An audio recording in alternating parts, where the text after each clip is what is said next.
ဒီလူငယ်ဟာအခြေခံအကြောင်းမရှိဘဲထောင်ချခံရပြီးထောင်ထဲမှာနေတိုင်းညှဉ်းပန်းနှိပ်စက်ခံနေရပါတယ်အဲ့ဒါကြောင့်ပဲသူကသူ့ကိုယ်သူအဆုံးစီရင်ဖို့ဆုံးဖြတ်လိုက်တယ်ဒီလိုနဲ့သူကပထမဆုံးအကြိမ်ဟင်းနဲ့ကြံတဲ့အရည်တွေကိုယူပြီးထောင်ထဲကထိတ်တန်းဂိုင်းကောင်းဆောင်ဖြစ်တဲ့လူမိုက်ကြီးစီတန်းသွားလိုက်တဲ့ဂိုင်းကောင်းဆောင်ကအအားတင်နေတဲ့အချိန်မှာပဲဒီလူငယ်ကဟင်းရည်တွေကိုသူ့ခေါင်းပေါ်လောင်ချလိုက်တဲ့ထောင်သားအလုံးလည်းအားတင်သွားကြပါတယ်ဂိုင်းကောင်းဆောင်ကသူ့လူတွေကိုမလုံနဲ့ဆိုပြီးတားလိုက်ပါတယ်ဒါပေမဲ့ဒီလူငယ်ကပကံပြားနဲ့သူ့ခေါင်းကိုထက်ရိုက်လိုက်တော့ဂိုင်းကောင်းဆောင်အယူမှုဖြစ်သွားတယ်ဂိုင်းကောင်းဆောင်ကစားနေတဲ့သူနဲ့သူ့ကိုတိုက်ခိုက်ဖို့ပြင်လိုက်တယ်ဒီလူငယ်ကတော့စိတ်လှုပ်ရှားနေပြီးဂိုင်းကောင်းဆောင်ကသူ့ကိုတိုက်ခိုက်ဖို့လာတဲ့အချိန်မှာသူ့လက်ကရုတ်တရက်လှုပ်ရှားသွားပြီးပြင်းထန်တဲ့လက်သီးနဲ့ဂိုင်းကောင်းဆောင်ကိုထိုးလိုက်တဲ့အခါဂိုင်းကောင်းဆောင်ကချက်ချင်းတတိလစ်သွားပါတယ်ထောင်သားအလုံးကြောင်သွားကြတယ်ဒီလူငယ်လေးကလည်းသူကိုယ်တိုင်တော့မယုံနိုင်မှုဖြစ်နေတယ်သူ့ရဲ့လက်သီးကဒီလောက်အားပြင်းထန်နိုင်နေဆိုတာကိုသူကိုယ်တိုင်လည်းမသိခဲ့ဘူးဒါနဲ့ပဲသူ့ရဲ့ပထမဆုံးတေဖို့ကြကိုးစားမှုမအောင်မြင်ခဲ့ဘူးဒုတိယအကြိမ်မှာတော့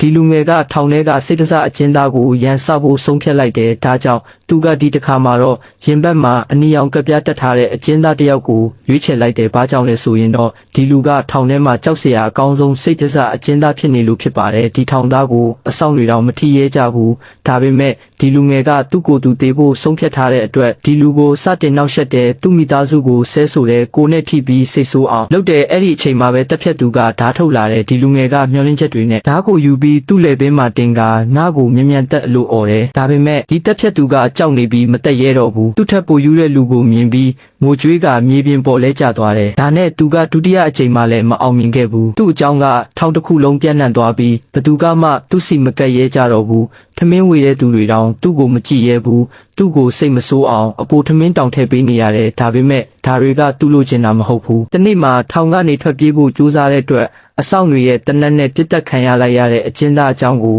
သူကြားလိုက်ရတယ်ဒါနဲ့ညနေမှာသူကကစားကွင်းအလဲကိုသွားပြီးတစ်သားတုံးနဲ့အဆောင်တွေကိုစိန်ခေါ်တယ်ငါ့ကိုပြစ်တက်ပစ်လိုက်ပါအဆောင်တွေကတနက်တွေနဲ့ဝိုင်းလာတော့ထောင်အုပ်ကြီးကကင်မရာကနေမြင်သွားပြီးမပြစ်နဲ့ဒီလူကဇက်လိုက်ပဲလို့អော်လိုက်တယ်ဒါနဲ့တတိယအကြိမ်လည်းမအောင်မြင်ခဲ့ဘူးနောက်ဆုံးမှာတော့သူဟာထောင်ထဲကလူတိုင်းကြောက်ရတဲ့ boss တစ်ယောက်ဖြစ်လာခဲ့ပါတယ်